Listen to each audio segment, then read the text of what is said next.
créer un diaporama avec LibreOffice, il suffit de lancer LibreOffice Impress et nous arrivons à un écran comme ceci.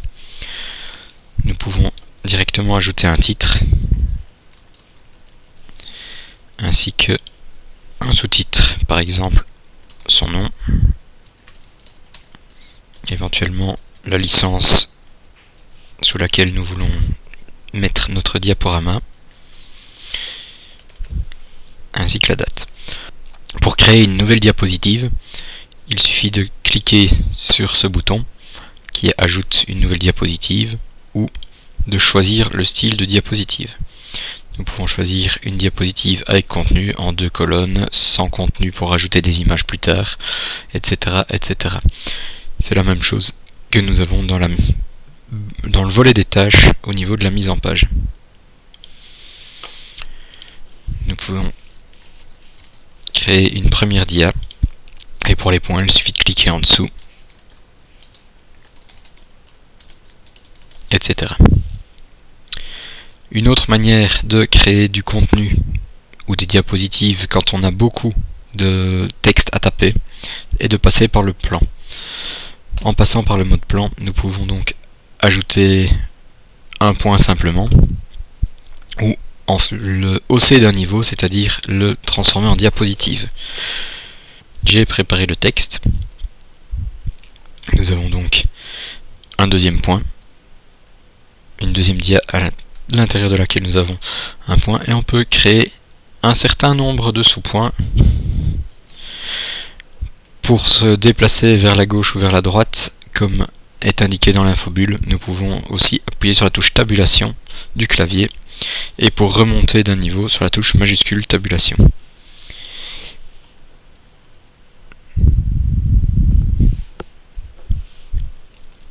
Nous pouvons donc créer encore et encore et encore et encore des sous-points.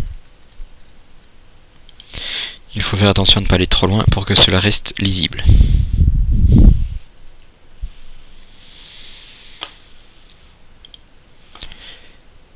Il est possible de remonter un point également par les flèches.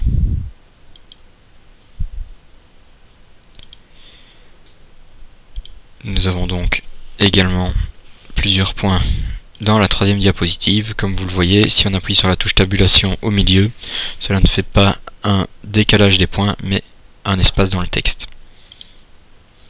Nous avons donc une quatrième et une cinquième diapositive. Si on revient en mode normal, nous pouvons voir toutes les diapositives telles qu'elles sont censées apparaître. Pour voir si cela fonctionne, il suffit de lancer le diaporama, soit par le bouton ici à droite, soit par diaporama démarrer à la première diapo, ou appuyer sur la touche F5 du clavier. Nous avons donc notre premier diaporama avec première dia, deuxième dia, troisième dia, etc. Pour en sortir, nous appuyons sur la touche Escape du clavier. Il y a d'autres vues possibles. Nous avons donc vu la vue normale, la vue plan, il y a également la vue note.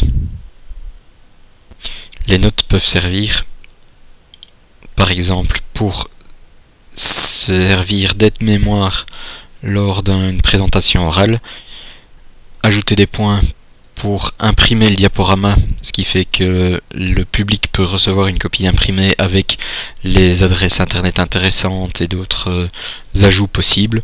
Il est aussi possible d'utiliser les notes pour ajouter ce qu'on doit encore faire dans cette diapositive, etc. Nous avons la vue prospectus qui nous servira lorsqu'on passera à l'impression. Et nous avons la vue trieuse de diapositives qui permet de remettre de l'ordre. Par exemple, si la cinquième dia devait apparaître en deuxième place, il suffit de la déplacer. Et la troisième dia peut arriver tout à la fin de la même manière.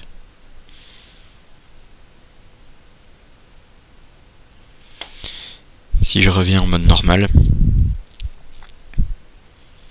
nous avons donc notre premier diaporama avec une première dia, la cinquième diapositive, la deuxième dia, etc. Si nous lançons le diaporama, nous pouvons voir qu'on passe de la première dia à la cinquième, puis à la deuxième, puis quatrième, puis troisième.